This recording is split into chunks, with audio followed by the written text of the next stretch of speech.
What up, Coordination? How you doing? On the pod today, we have Stani from Aave and Lens Protocol talking about Web3 social. So basically, Stani is the founder of Lens Protocol, which is a composable and decentralized social graph. It lets creators take their content with them wherever they want to go in the digital garden of the decentralized internet.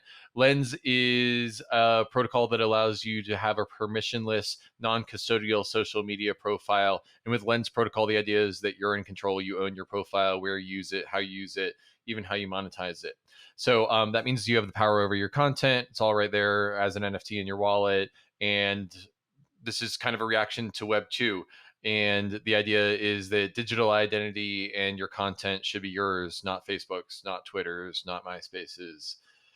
What would be true if you owned your own content, owned your own social graph, owned your own data? The idea behind this episode and the really, I think, interesting and beautiful conversation with Stani is the big implications of this is that it allows us to bootstrap identity in Web3, allows us to create financial assets out of our posts and things that were primarily thought of as social in the Web 2 boom. It's easier to build applications. The network effect of Facebook is massive. Everyone uses Facebook because everyone else uses Facebook, and it's kind of a self-fulfilling prophecy. What would have to be true for Web3 projects to build a network effect together where everyone uses Lens Protocol, and so therefore everyone uses Lens Protocol, and anyone can build on top of that? If you're a builder in Web 2 starting a social network, you have to start at zero and compete with Facebook, which has billions of users. But on Lens Protocol in Web 3, you could start with the entire Lens social graph as something that you could build on top of. And I think that's pretty profound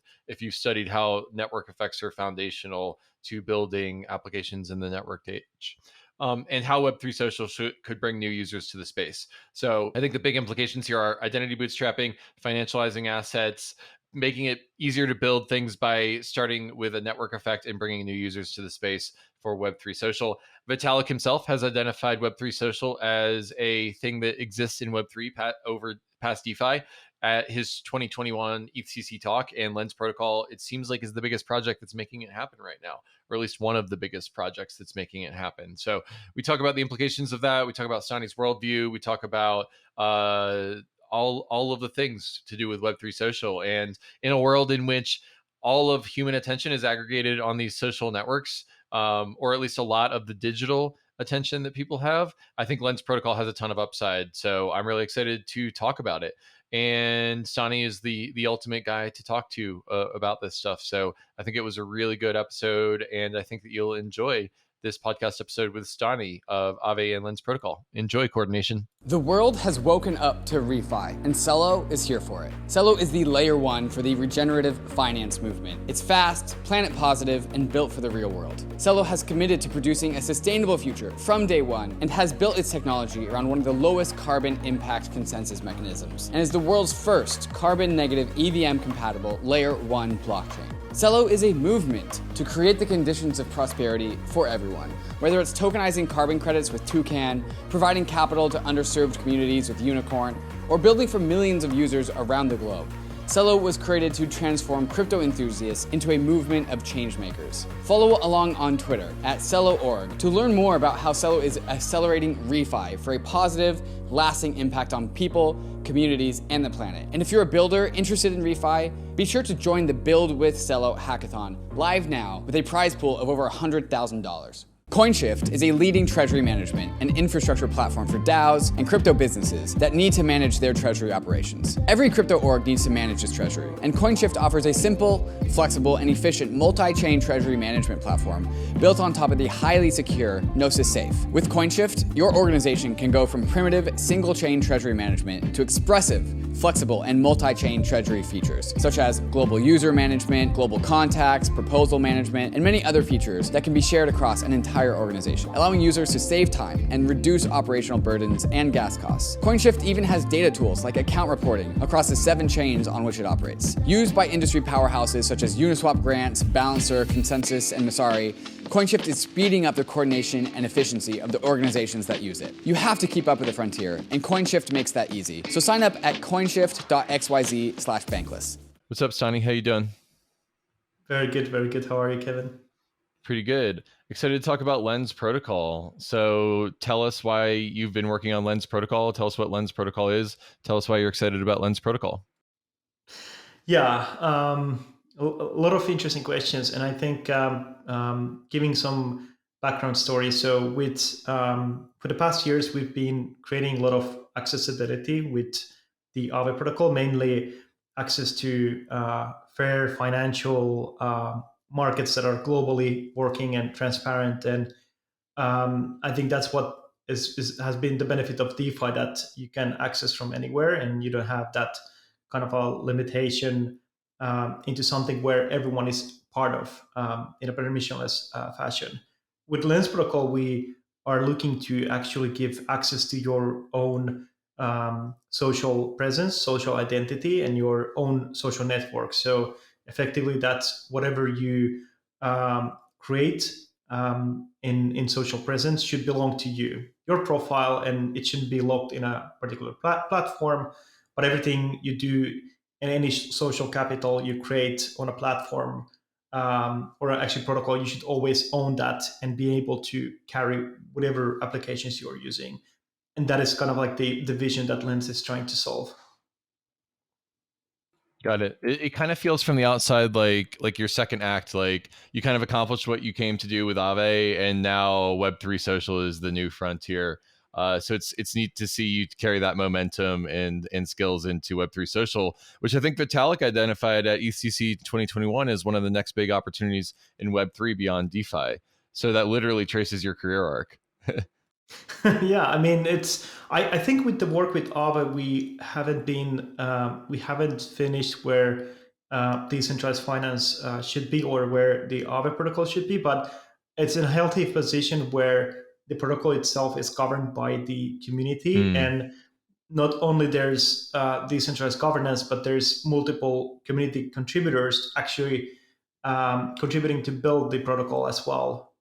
So it's kind of like an interesting moment to take some of the resources and actually build something which brings more users into the Web3 space. yeah. Well, I think that the problems with Web2 social media are kind of well stated in many other places, but I'm wondering if we can just talk really quickly about what you see as the problem with Web2 social and how Web3 social can solve some of that stuff. Yeah, I think most importantly, when we look into the history of how social media was born, is that we got this very big accessibility through internet. So I was born and raised with the technology and with the internet, playing games online such as Counter-Strike, just reading information across globally by someone else that has created that content. And what Web2 social media actually did, it made it very easy to anyone to create content and to distribute and connect across the globe.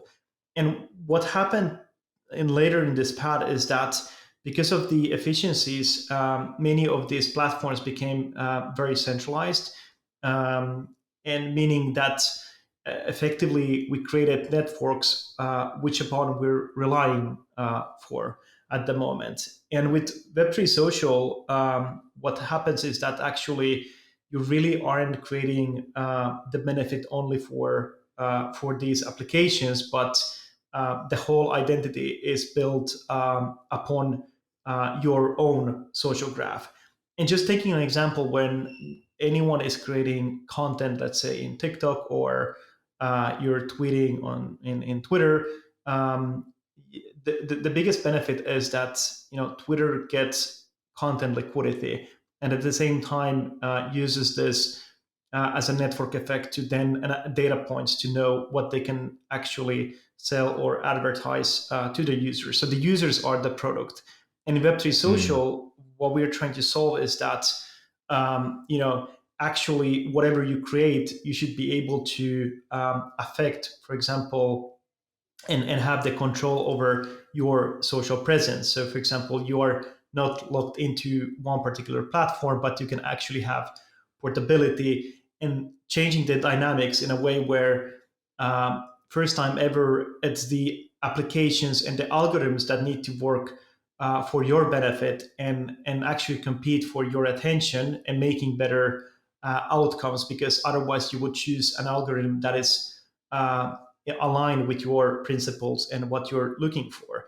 And that's hard to do in Web2 social, because you're locked in, for example, in Twitter's user experience, their algorithm, and also their policies. So it's about actually making that accessibility and freedom for the users, and also freedom for the developers to come and contribute and build those experiences.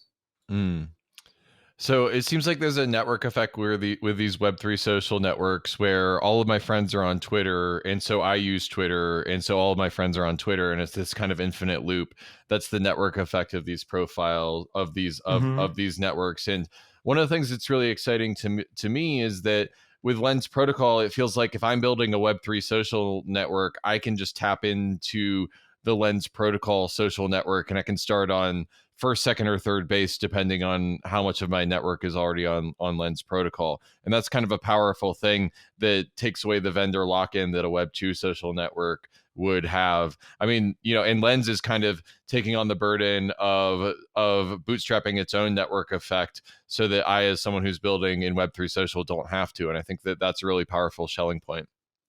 I think it's very groundbreaking, because you can have one, let's say, profile, but actually these different applications that are building experiences, they can curate the content and affect the way that content is submitted into the protocol and how peers are finding each other and connecting. So, for example, you could use the same handle with one application that is focusing on, let's say, microblogging, and you find most interesting things there. But with the same actual profile, you could use another application that actually is curating you the music that you might like, and focusing on audio content, and actually cross-using those different data points for your behalf. And you as a user can choose what you want to use. So it's really it removes just that the fact that it removes the vendor locking, it just brings a lot of opportunities, like what you can actually build and what the users can have, because it's not anymore about these platforms. It's about like what opportunities we now have and what we could actually build that couldn't be done before. I think many of these Web2 platforms, they can be open, right? So let's say Twitter could have an open API, but the risk is always that there's applications that become bigger and might not be aligned with their business model.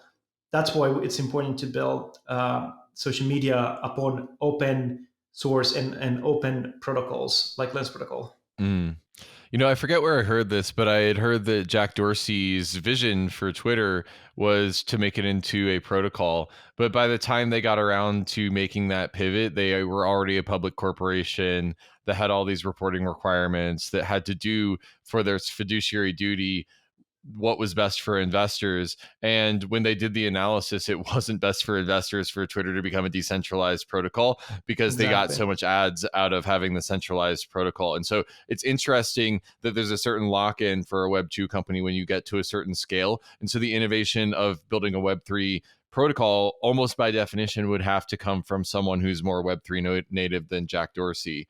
Or at least the Jack Dorsey that was the CEO of the public corporation of Twitter. So this is, I think it's cool, and I'll just put a point on it by saying that you're kind of front running Jack Dorsey on his own vision with Lens here.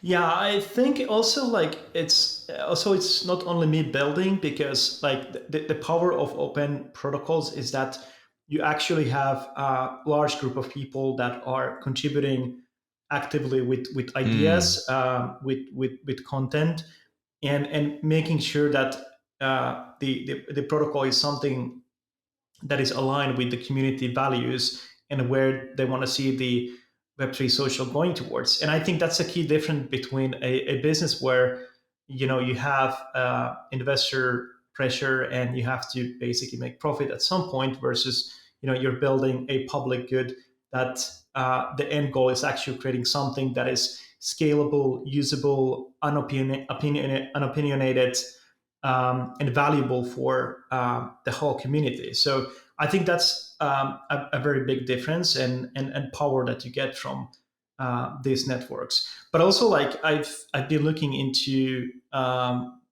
the idea of Elon Musk buying Twitter.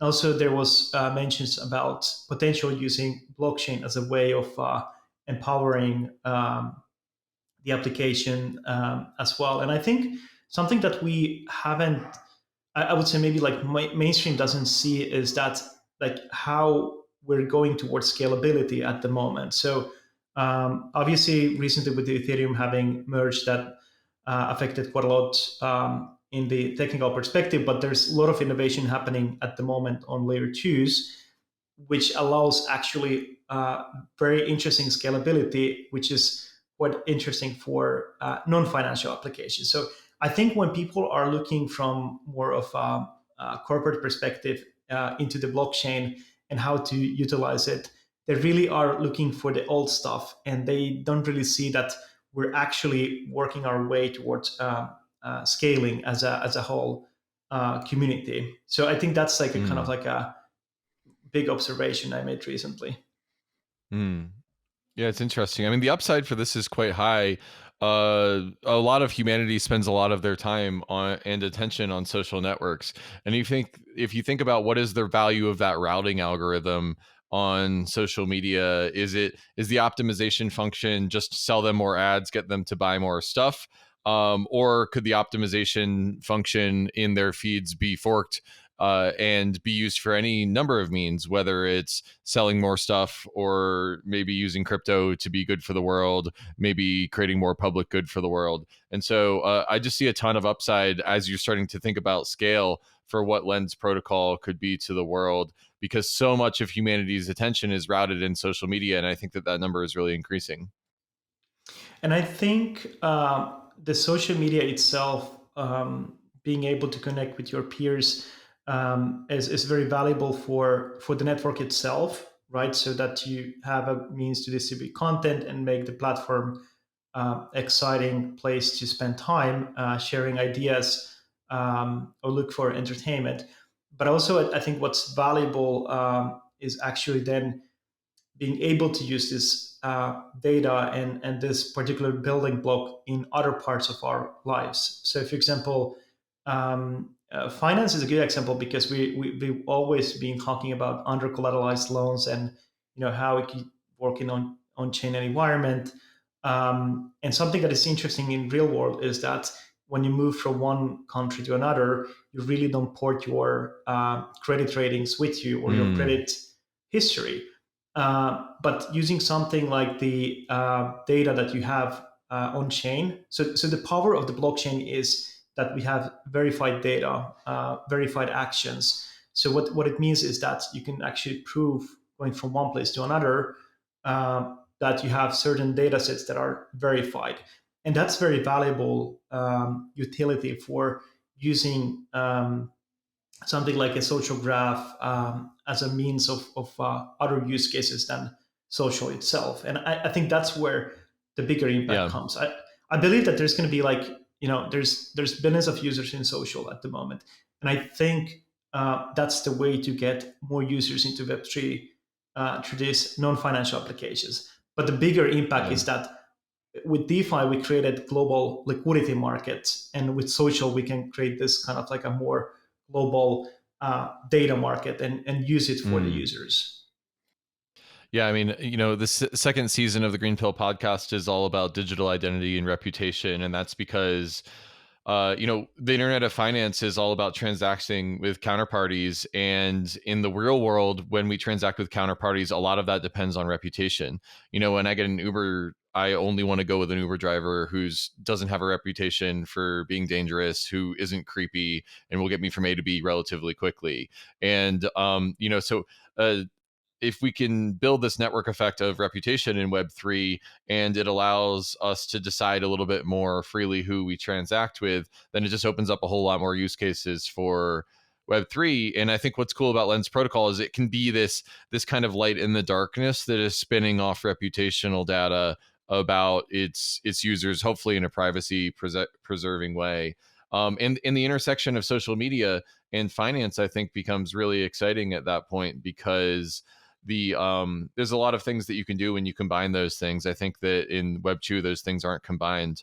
So there's a lot of upside there.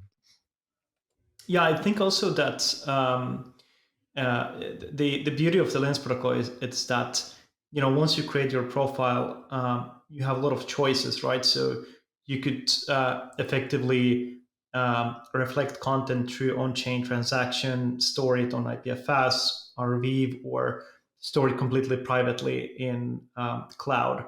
Or you can just like create a profile, have that social graph, but all content happens completely off chain. So like it gives that flexibility for the Mm, users and developers to decide how much of data, for example, they want to have on chain, mm, what kind of data points might be valuable for you.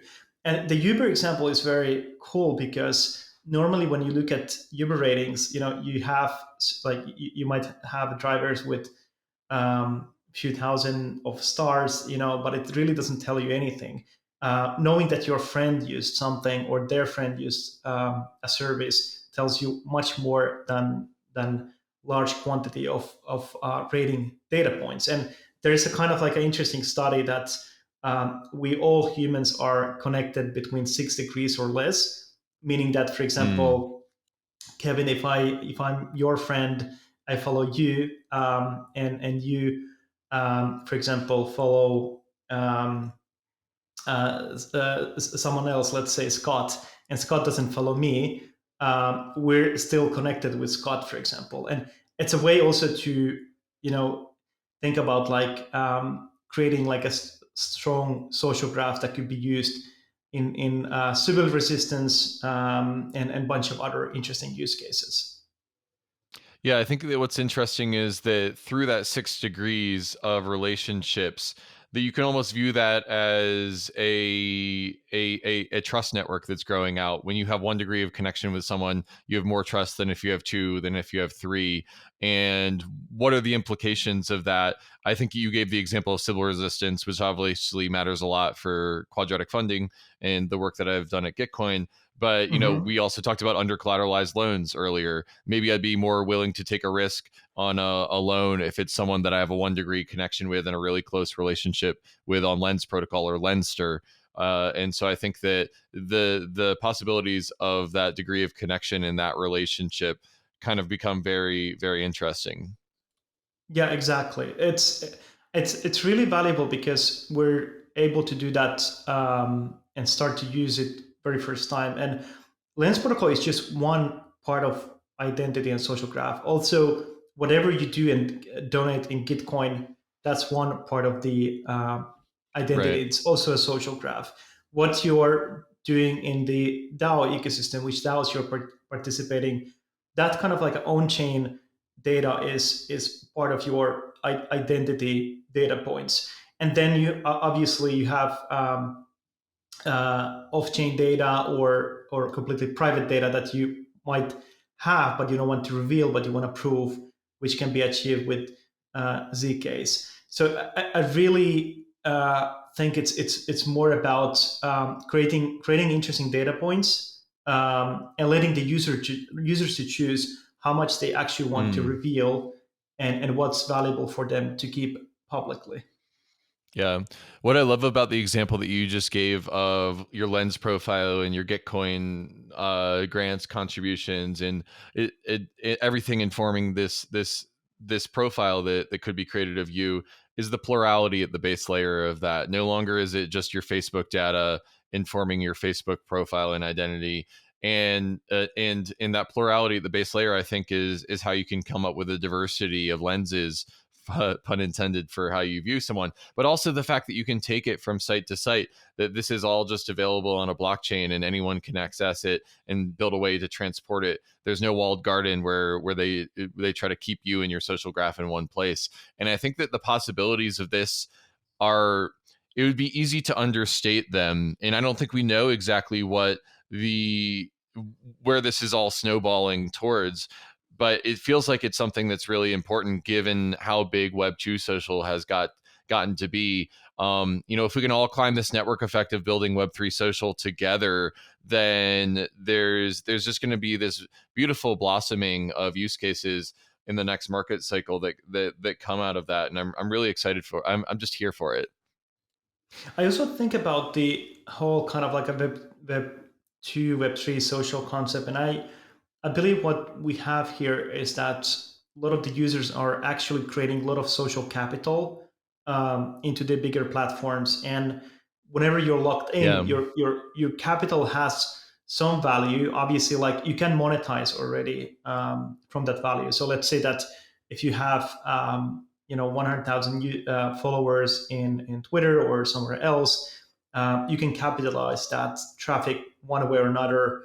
You can do collaborations and so forth indirectly, but you can't actually like take that value with you because it's part of your social capital and your presence.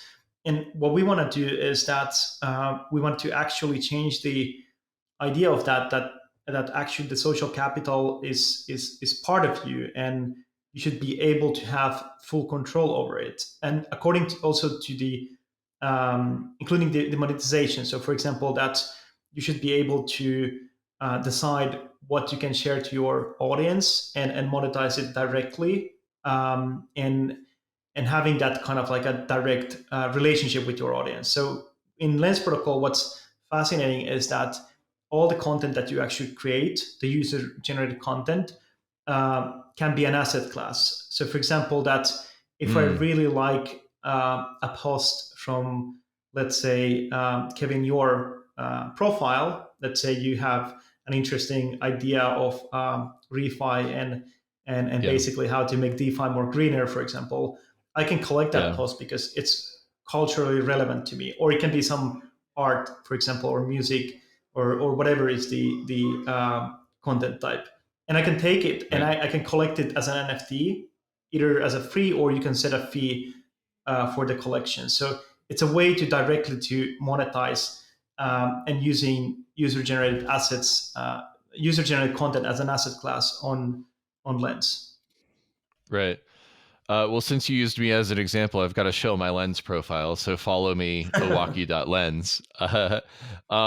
And then, I mean, you're kind of breaking my brain in which you talk about content as an asset class. I know that you come from Aave, and, the language of capital, it feels like in the language of information and objects, you're kind of blending here. And it's breaking my brain in a couple ways, and I'm not sure the exact implications of it. But the ability to monetize posts and monetize your work, your social capital, feels like something that follows naturally in a way in Web3, just given the open source financial nature of it, and given how much value Facebook captures from all of our it's like $10 per active user per quarter or something like that. What would it look like if the users were routed that capital, and what would be possible there? And I'll also connect this with this idea from, as you know, I founded Gitcoin, which is built on Gitcoin grants, which is built on Quadratic funding. It's one of Glenn Weil's ideas. And another idea in Radical Market that Glenn Weil put out was data as labor. So this idea that, as we're trying to figure out how to fund a more digital economy, and if AI is replacing work, what if we viewed everyone's data emissions online as their labor and started monetizing that work? And to me, that connects back to what you said about NFTs and monetizing your content, is that there's maybe an opportunity to provide an income for people through the things that they do in their Web3 social. So that gets really exciting for me. And it's neat that, if that happens, then I think that we'll be in the same sister portfolio of Glenn Weil ideas of helping the world out and greenpilling the world, just from different angles. I definitely think, because like the current state is in social media that we produce a lot of data, we produce a lot of content, which is valuable. It might be informative, educative, it might be entertaining. There is some sort of a content that we're producing on a daily basis, and it's extremely, actually, like, it's relatively hard to monetize it, because you're not really paid for the data that you provide in social media platforms. So the idea of we never, when we were building Lens protocol, we never kind of like monetization wasn't our like one of the main things we were trying to solve. So monetization is something that we started to think about, like what if we actually created a couple of ways to monetize for the users and creators directly on the protocol level. And that's where we added the idea of what if everything you produce today as content can be an NFT, for example, and users can collect it. And why it's interesting is that today, what NFTs proved is that creators, especially digital artists, they have direct way to go to their communities with NFTs and to their audiences and create a community around their work. And now the same is happening a bit with music NFTs, that you see music NFTs being collected. And for me, this isn't that new idea because I collect vinyls. So I collect physical copies of music that I can hear pretty much anywhere where I, want. So like I'm actually, when it comes to art, music, or even expanding the idea to content, I'm not actually paying for the digital good. I'm actually paying to support the artist to ensure that the artist can continue creating things, and also reward for that creativity that affects my mind. And I think that's where the groundbreaking thinking happens, that maybe we don't need IP anymore. Maybe we actually have on-chain verified data, on-chain commercial rights, new ways to create monetization and empower these creators, and not just only musicians, but anyone who creates even memes could monetize. And we already have examples where retroactively we, as a community, have bought the Dogecoin, the Doge dog meme, the Nyan Cat meme, and the Doge was, I think, was traded at 4 million. So we went retroactively and rewarded those creators and tokenized those memes. But imagine if you can do that on spot, right there as you create that content, and it can be traded back and forth between the community members, and the economy it could actually create on top of it. That could be very exciting. Hmm. Yeah, the implications of this are really quite vast, and I'm wondering if there's any other sort of non-obvious things. As someone who's been thinking about this for it seems like 6 months or a year, maybe more. What are the other non-obvious things that are implied from Web3 social? If you take Lens's current growth and you sort of look at what it looks like when it's 10 or 100x bigger than it is, what are the other kind of behavioral phenomenon or societal phenomena that we're going to see when Web3 social starts taking off? I think like basically, well, the identity concept is something that it becomes a stronger signal where when you have a verified social graph, that's one of the ideas. But basically, to think about like how we get to a point where we scale, is that it's because it's relatively easy to come and build applications, because you don't, as a developer, you don't need to focus on creating that social network and network effect, because that kind of already exists, and every single application that is building on top of the same social graph, they're actually growth hacking together more users into the social graph. That's And key. then it Yeah. needs, and it's the same as Gitcoin is bringing new users, DeFi is bringing new users, NFTs are bringing new users, and people who were excited about NFTs, there are a lot of folks that are excited about DeFi, and vice versa.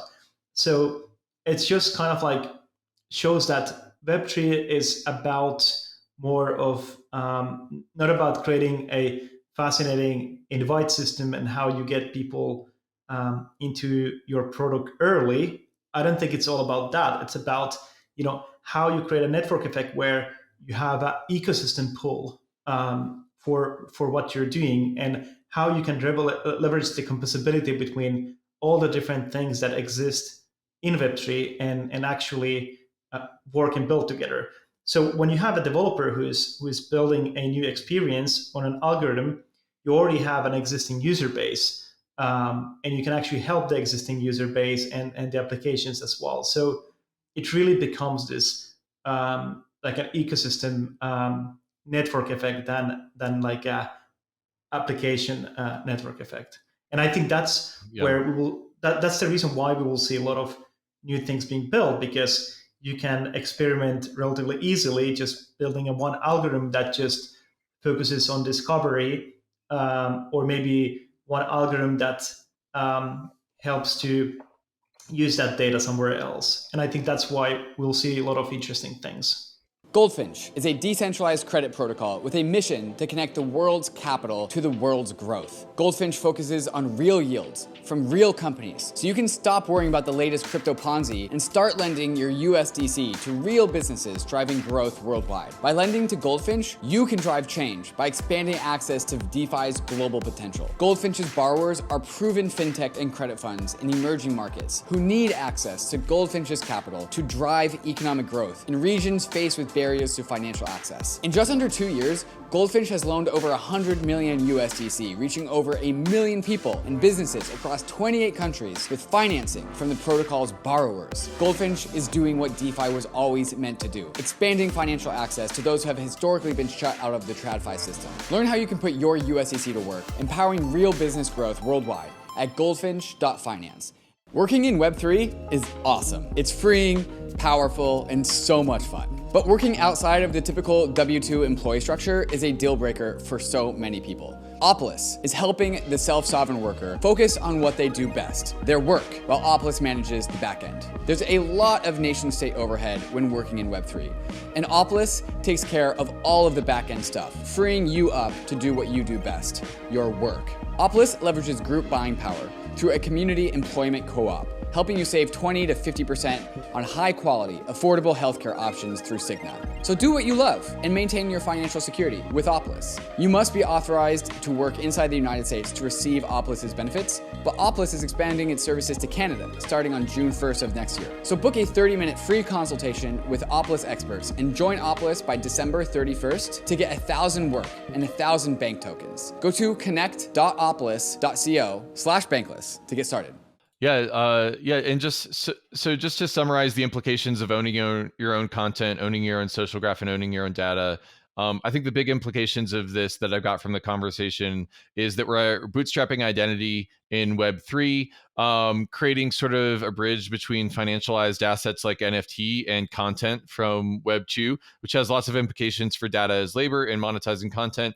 It makes it easier to build applications, a network effect, where any new developer in the space can build on top of a social graph that over time will approach the size of hopefully Facebook's or Twitter's. And that enables a lot more innovation from the edges in Web3 social. And I think that the sum result of all these things is bringing new users to the space, and especially new users that aren't just like rich people, but, you know, like the same thing where like Gitcoin grants has utility for you if you can only give a couple dollars. Lens protocol has utility for you if you just have a social life. So identity bootstrapping, financial assets, network effects climbing together, and bringing new users to the space is how I would summarize kind of the last 20 minutes of our conversation. Is that too reductionist? Do you think that I got close at all? Yeah, I think end of the day, it's user acquisition into Web3.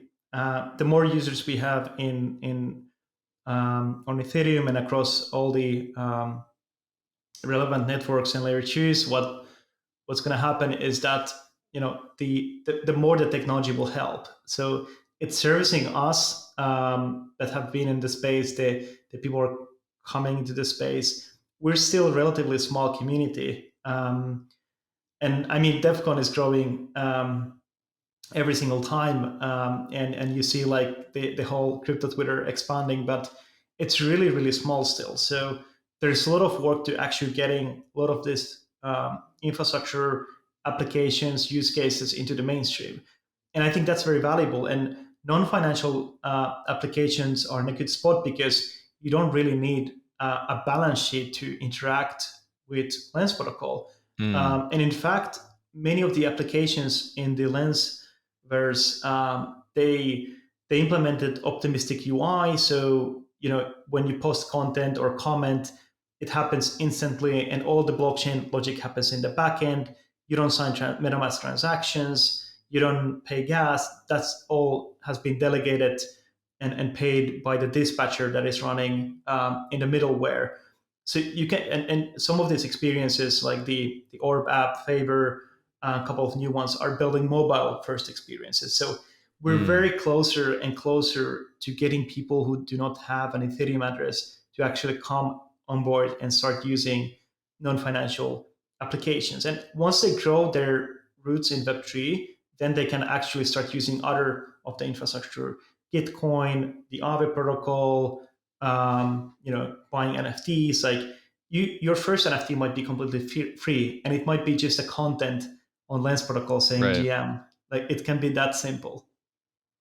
Yeah, I think that there's this sort of straw man argument that Ethereum doesn't scale, and then it costs $5 to $50 to send a transaction, and I think that one of the problems in these debates on crypto Twitter is that people just don't see the L2 architecture and the capacity for off-chain data that is created by this decentralized network of wallets, all that have public-private. I mean, just the fact that more people have public-private key like pairs on their computers is huge for scaling the way humanity coordinates with each other. But I think that you all are doing some really interesting stuff with the dispatcher, so I can post on Lens without paying gas.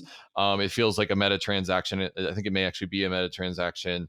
And yeah, go check out Lenster. If don't take my word for it, go to Lenster, lenster.xyz, and connect your wallet, and you can post without gas. I think that that's really cool. And one even more colored thing is that Lenster is just community built front end, and anyone can actually go and contribute to that front end. So and you can even fork it and make a better one. And it's basically kind of like a Uniswap style of front end that we'll probably see used quite a lot. So, but I'm very optimistic on the infrastructure because, especially with the layer twos, you can do a lot of things and scale quite well. And I think it's just like when we started to build the actual infrastructure beyond the smart contract, we realized and we started to map out what kind of things we actually need for normal users to come and use. Getting rid of the gas cost, getting rid of the signing. And this is something I think many of the non-financial applications should do anyways in the ecosystem.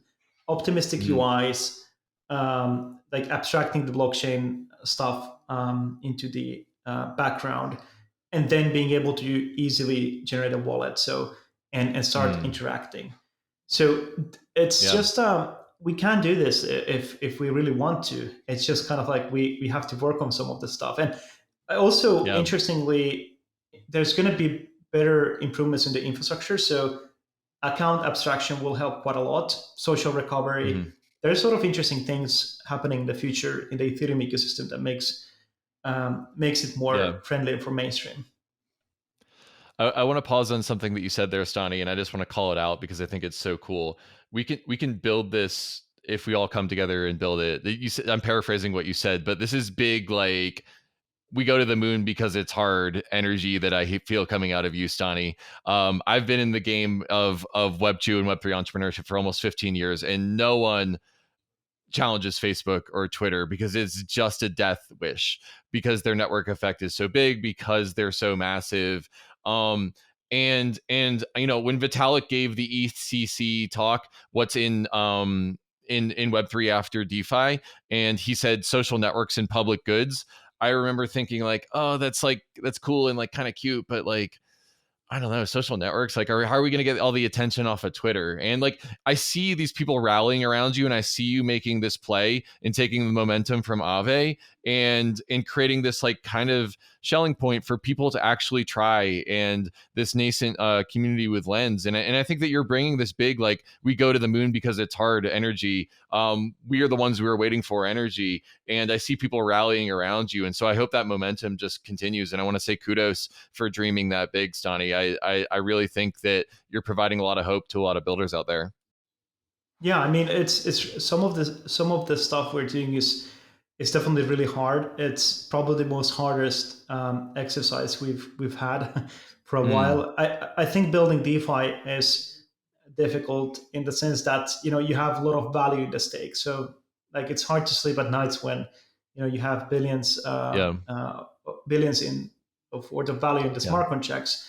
But here uh, is like here the kind of like a challenge if that what if you don't get the people you want or the developers you want and yeah. what if It's more what if social. you take the wrong strategy. So it really is the hardest game I ever played. But the interesting part is that it feels different when there's a community. It feels different when you're not really doing it by yourself and there's so many people helping.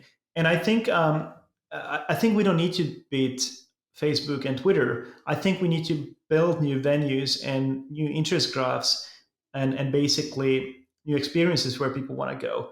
That's the only way to take the traction out of centralized social media platforms, because those networks are the hardest to compete, not only because of the brand awareness but because of the fact that the users can't take their existing social capital out of there. So you need to actually build for new audiences and new experiences and combine those together and have that network effect, and doing it together with all these applications. It's actually very cool to see like those applications that are built on top of Lens. They interact with each other ongoing basis, and we share resources, how to build, and it's really let's build together Hmm. momentum that is taking it further now.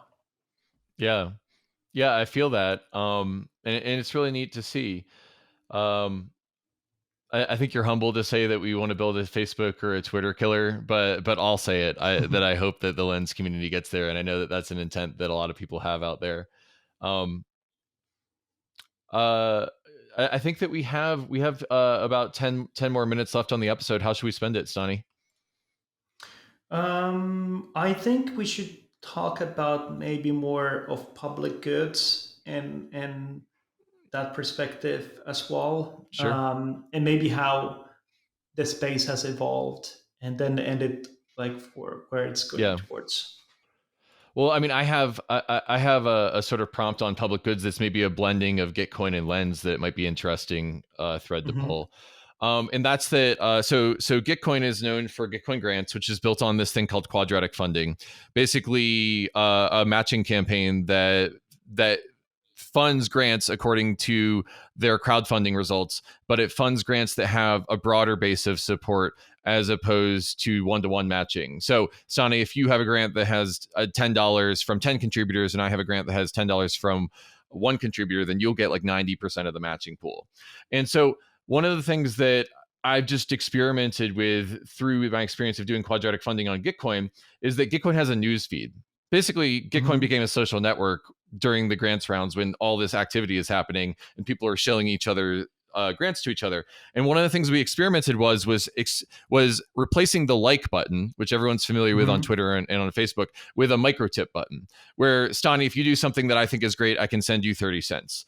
And Hmm. and what happened was no one really used it because who cares about 30 cents? But what we did was we took the quadratic funding matching engine that we were using on Gitcoin grants and we pointed it at the news feed and ran I think it was a $200 quadratic funding matching round every week I called it mini quadratic funding.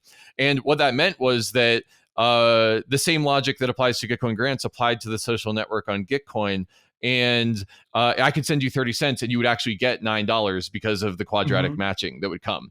And what this did was I saw the behavior shift on Gitcoin from people liking stuff, which is just like, oh, this elicits a dopamine response from me, to if the newsfeed was based off of how many micro tips you got, it almost shifts the data generation goes from does this elicit a dopamine response in me to is this person actually helpful to me, because I'm spending, likes are like the ultimate shitcoin, there's infinite of them, Hmm. but I can only give a certain amount of money to you. And so we built this quadratic funding social network, but and sent I think on the order of thousands of micro tips using it. And it was also a way of me speed running, like finding Sybil attackers on the Gitcoin thing. And Anyway, eventually gas prices went up and I got too busy with Gitcoin, other Gitcoin stuff, and this experiment fell by the wayside. But if anyone Mhm. is out there that is interested in rebuilding this with me, please get in touch. I would love to fork Lenster and build a quadratic Lenster that is a That could be combination of cool. Gitcoin Grants' quadratic matching engine and the Lenster UI. And I think that there's maybe an interesting signal generation mechanism that's a combination public goods and people helping each other out and Web3 social that we can put in the pot and stir it. So yeah, I'm curious what your reaction is to that. I I think that that is exactly where like the novelty is and the Mm-hmm. innovation, and using something like that has been like that's an experience that is very exciting, and it creates this interesting fairness and also balance with the donations and the funding. So what's interesting for me is from the lens perspective, going back to the idea of um, you know all the people in the world by 6 degrees, taking Mm-hmm. a lens social graph and actually pointing to two degrees. So let's say that because I follow you, you follow someone else, that someone else can actually vote on that quadratic funding, and we ensure that there is more Sybil resistance there. And you can actually like you can make it even further, like it can be 3 degrees. So if I follow you, you follow Scott, and Scott follows, let's say, David Hoffman, and basically David Hoffman can actually then vote. So you can like the tools are there today to actually make it more Sybil resistant by using your social graph and this kind of like a degree of separation. We are using it in commenting. So typically in Twitter you see the fake scammy Uniswap comments whenever you post. Yep. That's hard to do when you select this module on Lenster, for example, because it basically reduces the bots pretty much to the minimum, because someone needs to Mm-hmm. actually follow that bot in your social network, that being able Yeah. to comment. And I think putting these two things together, you actually create a use case for social graph outside the social media, and you make that quadratic funding possible on a scale, and that's a big game changer. And for Mm-hmm. sure this is something that we would love to give a grant if someone wants to Yeah. build, and all the guidance. I think this is powerful use cases. And Kevin, this is what I was talking about, why it doesn't make sense to go after Twitter and Facebook. It's way more actually fun, easier, productive to build those novel use cases that are actually Mm. helping. Um, and one simple Yeah. example, there's one project built by Newt. Newt is an experimentational unit in Aave that basically has free hands to build anything. So they decided to build a meme mixer on top of the Lens protocol. So you can Mm. create a completely new meme, and someone else can come and remix it, and then you share the collect fees that you're generating with the original creator and whoever remixes the chain. So Mm. it's basically taking something that exists and just improving it. And I think novel use cases and solving new problems is the way to Yeah. actually win networks. That's beautiful. I mean, it reminds me of being a Web2 entrepreneur, and there's this kind of meme back then where it was like the developing world is not going to come onto desktop computers. They're going to leapfrog that by doing everything mobile first. Yeah. And as a result, there was a huge freaking market for mobile apps that was powered by the developing world. And I almost see a Mhm. symmetry here with Web2 social, where you're not trying to go to where Facebook and Twitter are. You're kind of building something new that leapfrogs what Web2 social is with Web3. And, users won't switch for 10% more utility, but they'll switch for 10x more utility. And when those 10x Exactly. use cases start appearing, then I think that that's when it gets really cool. And, for a lot of people, maybe earning from your data, if you can earn $10 to $50 per day from posting on Lens and building your social network, that's the equivalent of a job. Like you're 10x better than Facebook at that point. Yeah. And so I'm really curious to see where this is all going as the momentum continues to build. Yeah, definitely. I mean, there's 80,000 profiles at the moment in Lens protocol. It's still closed beta. So it's the whitelisting goes if you donate it to Gitcoin grants, or let's say you are part of developer DAO or voice clubs or any of the kind of like a whitelisted DAOs, which is kind of like an experimental way of using Web3 footprint in Right. getting folks into the social graph and curating it a bit.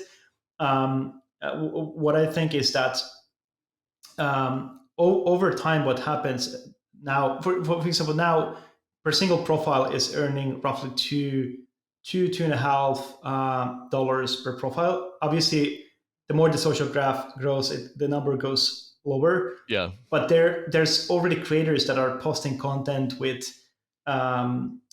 fees like $1-2, half a matic, 0.1 matic, and like small amounts and just like small content.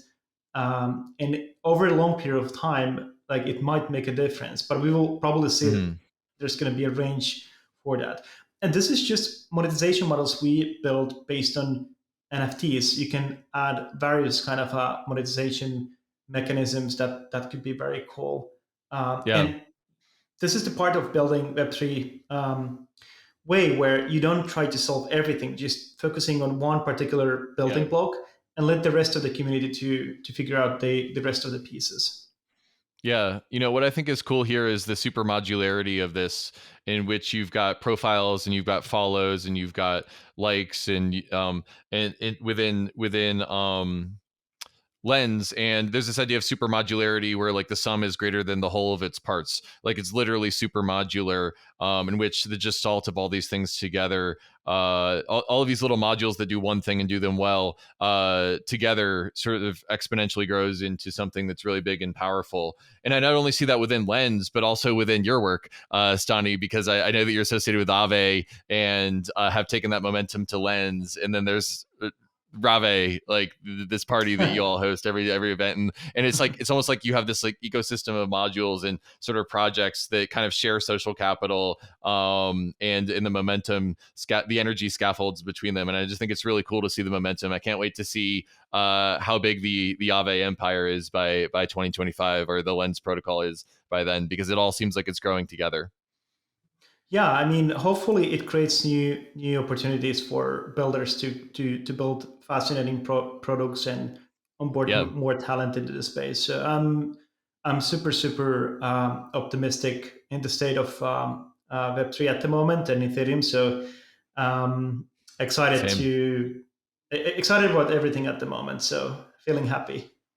Weird. I feel the same way. Well, our time is up. So I guess my last final question will be, where do people find you and where do people find Lens Protocol online?